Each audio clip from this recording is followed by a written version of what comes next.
na lahat ng tao ay nabibigyan ng second chance sa buhay. Pero ibahin natin ang ilang dating preso na busy ngayong gumagawa ng espresso. Sila ang bida ngayon ng isang sumisikat na coffee cart sa Muntinlupa. Alamin natin ang buong kwento sa Frontline Report ni Bea de Guzman.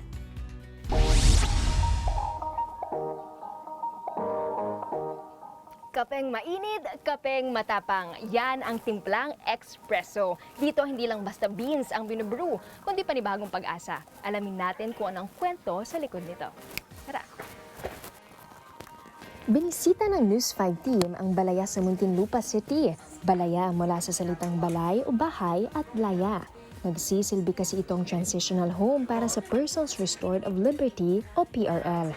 Isa ito sa mga programa ng Philippine Jesuit Prison Service Foundation, isang non-profit organization na tumutulong sa rehabilitasyon ng mga lumaya sa kulungan. Libre ang pagkain at tirahan.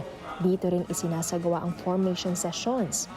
Walang sinuman ang nabubuhay para sa sarili lamang. Tayong lahat ay may pananagutan sa isa't isa. At para lalong makatayo sa sariling mga paa ang PRLs, nabuo ang konsepto ng espresso. Isa sa mga barista si Ryan J. Gorospe mula sa Pangasinan. Lumaya siya sa kulungan nitong June 18 matapos ang mahigit 6 na taon.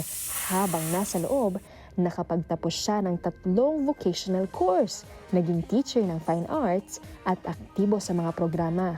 Sa tulong ng PJPS, second year college na siya ngayon sa kursong BS Entrepreneurship.